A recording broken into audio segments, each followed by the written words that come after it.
Hi there, Karen O'Connor here. So I've been getting a lot of questions lately about the tongue and what to do with it during singing.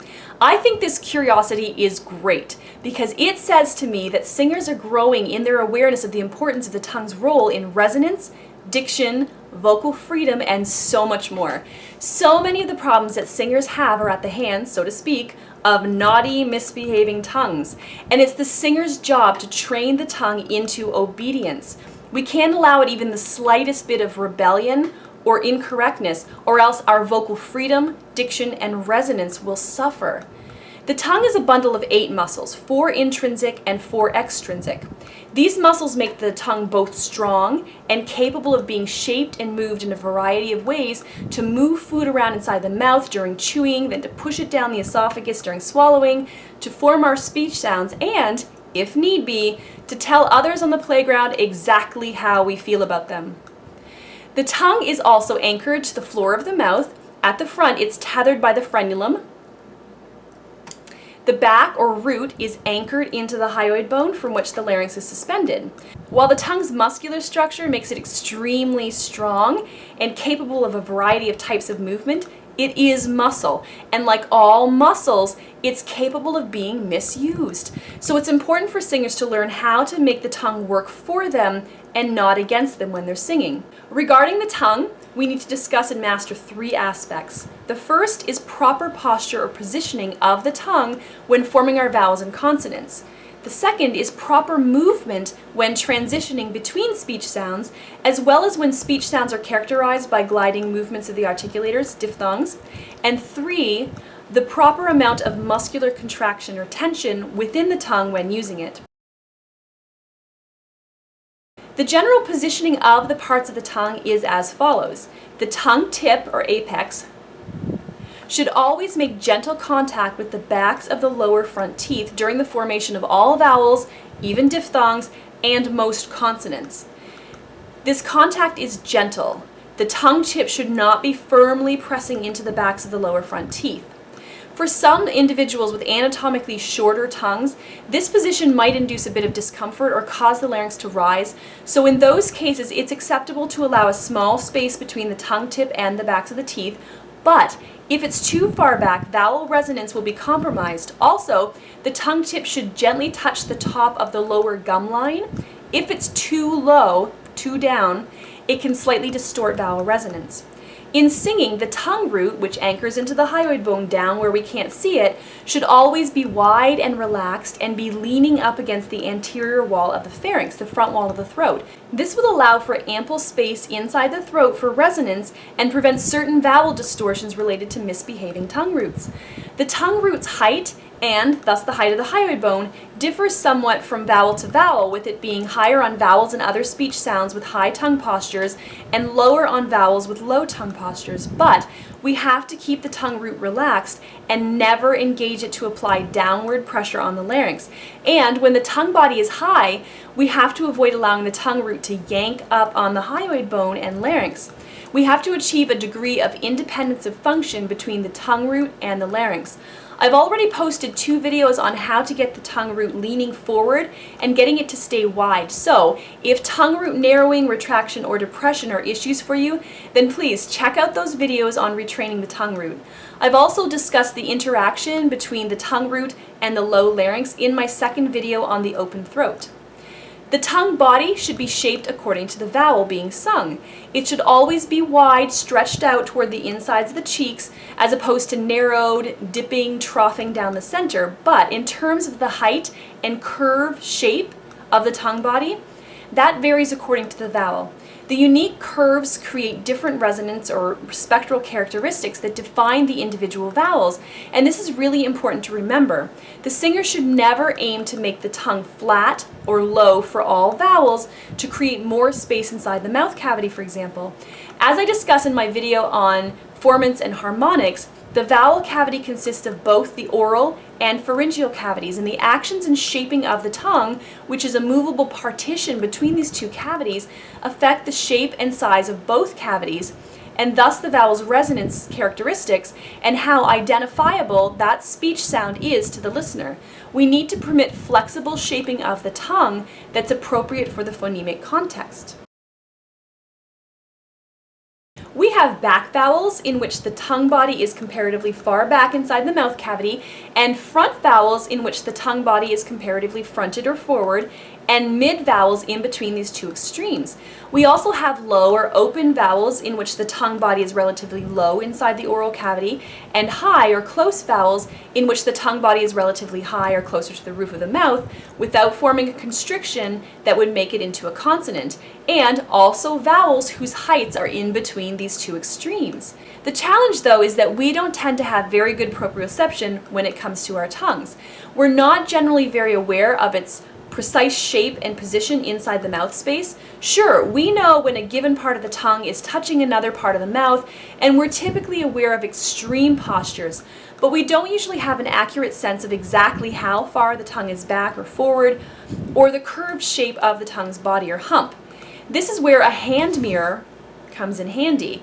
We can visually monitor our tongue shapes for most vowels. E and oo are a little bit tricky because of how narrow the mouth opening is when we produce them. Ah, A, those are really easy. E, I don't really laterally spread my E very much, so it works out just fine. E, O, O is a little harder because it's very rounded, and oo. Oo is impossible. I can't see anything there.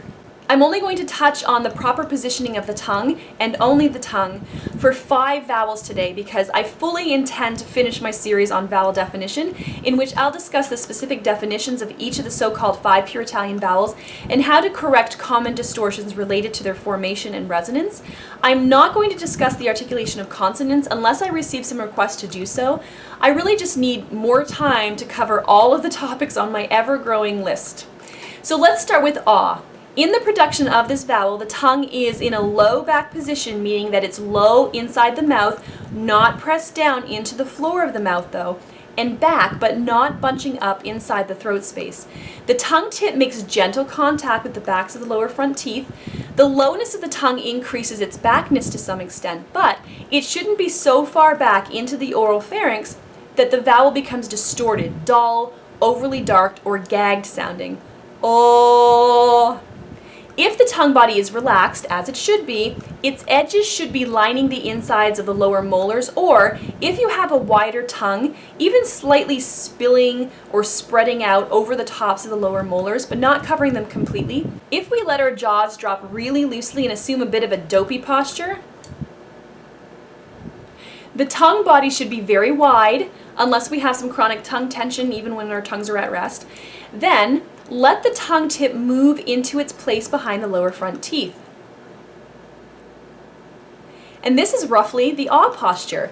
Inhale and exhale silently in this posture for a minute, not allowing the tongue body to move considerably. It's impossible to keep the tongue perfectly still because muscles can't be held perfectly still, so don't introduce tensions or stiffness in trying to keep it motionless. And when you can inhale and exhale while thinking the vowel ah without flattening or retracting or dipping the tongue, then practice phonating in this posture. Use your hand mirror to monitor the tongue's shape and movement. Oh, dopey. Ah, ah, ah. Now O is also a back vowel, so the tongue is a bit back inside the mouth space, but it's a bit higher than it is for ah. It's in a mid-close position, so it's in a midline position halfway between a close vowel and a mid vowel in height. The most common challenges with the O vowel are not related to the tongue's posture, although it can sometimes pull back or flatten excessively. But what is more common are the tendencies to make it into a diphthong, O, O, which can muddy resonance when this movement occurs while we're sustaining the vowel, and excessive rounding of the lips so that it sounds a little bit too much like an oo. Oh. Now, oo is a close back vowel, so the tongue is as high and back, raised toward the soft palate as possible without creating a constriction that would classify it as a consonant. If the tongue is too high or fronted, the vowel sound will resemble the mixed vowel u found in the French word lune and the German für, which would be considered a distortion of the intended vowel. The rounded lips tend to bring the jaw closer or more closed, and so many singers end up flattening or retracting their tongues excessively on this vowel in order to create more space inside the mouth, or between the tongue and the roof of the mouth, and the vowel ends up sounding really dark and hooty with no ring, especially if the tongue root starts to press down on the hyoid bone in the larynx. And this is a case in which the singer needs to learn how to open the jaw from the back, increasing the space between the rear molars. If you get the right jaw opening for the pitch and the dynamics, there will be enough space in the back of the mouth to let the tongue rise to the higher position without feeling too much phonological or physical tension. A is a mid-close front vowel, so the middle portion of the tongue is raised somewhat above the midline, midway between the floor of the mouth and the palatal areas, which constitute the roof of the mouth, and it's shifted forward, so the curve of the tongue is more forward inside the mouth space. If you speak this vowel, you can feel that forward position of the tongue relative to the at-rest position. A. One common tendency with this vowel is to make it into a diphthong, which is fine for rapid speech, but not so much for singing sustained tones. When we're sustaining this sound, we should sing it a little bit more like an open A, with no gliding movements of the articulators mid-vowel. In the vowel E, the tongue body is positioned as far forward and as close as possible to the roof of the mouth without creating a constriction or friction that would cause it to be classified as a consonant. The blade, the front third of the body of the tongue, is elevated toward the roof of the mouth, the hard palate, and the sides of the tongue touch the upper molars and portions of the hard palate on either side, while the apex, the tongue tip, contacts the backs of the lower front teeth. The highest degree of tongue elevation occurs in front of the middle point of the hard palate. If the tongue is too high, however, it will approximate the sound of the semivowel y and or lead to forced nasality. Because the front one-third of the tongue is positioned in the front one-third of the mouth cavity, the singer feels significantly less space in the front of the mouth in the vowel E than in the vowel A, and thus more acoustic pressure, especially along the hard palate at the point where the space is most narrowed. Consequently, some singers find the narrower shaping and phonological tenseness of E intolerable when sustained, especially when the sound is produced with too much intrinsic or extrinsic tension that results in a squeezed and or shrill and or tight sound. A tensing of the tongue root is a really common error with the E vowel. E. It gives a little bit of a Kermit the Frog kind of quality. Now note that these tongue postures are not aberrations from speech norms. Assuming that you form your speech sounds correctly to begin with, you don't have any speech impediments or extremely unusual speaking patterns or sloppiness, these are the postures that your tongue is going to automatically assume when you're speaking. The tongue is our most important articulator, and if we don't position it properly, the vocal tract won't be shaped correctly to produce the right resonance characteristics for our speech sounds to make them identifiable to the listener. Most of us learn how to use our tongues properly as toddlers and young children when we're first learning how to speak. But for some reason, many singers find it necessary to alter what their tongues do naturally during speech as soon as they're presented with sung text. Now true, singing has heightened demands as compared to speech. We have to enhance our breath management technique, the duration of the vowel is longer, the aesthetics of artistic singing require better resonance balancing, we sing our phonemes more purely than we tend to speak them, we sing more loudly than we speak, and we sing at higher pitches, so our resonance requires some adjustment above speech inflection range. However, the actions and postures of the tongue itself don't change considerably from normal speech, even as we move higher in pitch above speech inflection range. The singing voice and the speaking voice are complementary aspects of the same physical mechanism. They don't exist independently of each other, as though they're two completely different mechanisms. It's illogical, impractical, and detrimental to abandon speech articulation principles in order to build the singing voice. But other than that, the tongue should behave as it does for normal speech. Note that I'm emphasizing normal and healthy. Of course, we don't always produce our speech sounds in a textbook perfect manner. When this is the case, we need to relearn how to use our tongues properly to form our speech sounds. So I will say one more thing about this, a fun little fact. Wherever we feel the coolness of the air when we're inhaling is where the air molecules are pooling because they've encountered a narrower space. If we inhale in an E posture, we should feel that cooling sensation on the hard palate in front of the tongue's hump. If we inhale in an Ah posture, we'll feel this cooling sensation back in the oral pharynx at the curve or bend in the vocal tract because the air doesn't encounter any narrowing constriction until it reaches that point. For oo, the tongue is both high and back, so we should feel that cooling sensation around the soft palate. Now I'm telling you this because when we're mastering our tongues, we can use this cooling sensation and our knowledge of how the tongue should be positioned to determine whether or not we're shaping our tongues correctly and to build our kinesthesia, or at the very least, we can use it as anecdotal evidence. When discussing vowel modification and finding the most suitable shading of a vowel for the given phonation frequency or pitch, Richard Miller had this saying that has stuck with me over the years: the tongue always speaks the integrity of the vowel. Now, if we keep the tongue shaped for the intended vowel, the vowel within the text, the properly formed speech vowel, even when our jaws start to lower to give the vowel more space at higher phonation frequencies, or to raise our first formant, or when we're singing at higher dynamics, louder singing, the modified vowel will still retain some of the qualities of the original intended vowel. This is important for diction, of course, but it also ensures a more natural and subtle modification of the vowel. Merely by lowering the jaw, the vowel is passively modified because the jaw brings the tongue down lower with it.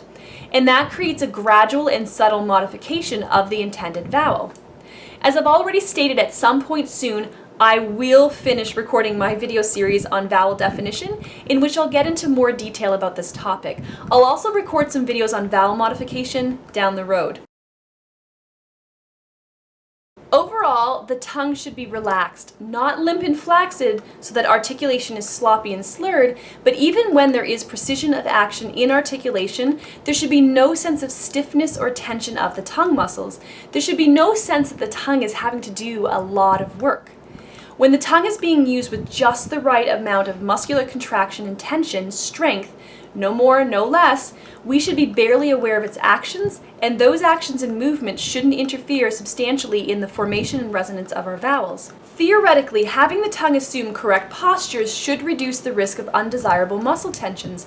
However, it is possible to have the tongue correctly positioned and shaped and moving with the right kinds of action, and yet still be using it with excessive muscular effort or tension. This is a hard balance for some singers to find. I'm someone who likes to overwork my muscles and misdirect my strength all the time. While I don't actually like it, it's just kind of a bad habit that I'm actively working on breaking. I talked about this concept of misdirecting our strength and applying greater muscular effort and force than is necessary for the given task in my video on managing tongue tension in singing. So I'm not going to get too much into this today, but please check out that video. Excessive muscular effort is something that takes a lot of conscious awareness and deliberate reversal of habits and care and patience to eliminate. Practicing inhaling and exhaling with the tongue in the position of the intended vowel is really helpful for us when it comes to finding the right degree of muscle contraction. Do this in front of a mirror so that you can get that visual feedback as well. So I hope I've managed to answer most of your questions related to how the tongue should be positioned and used during singing.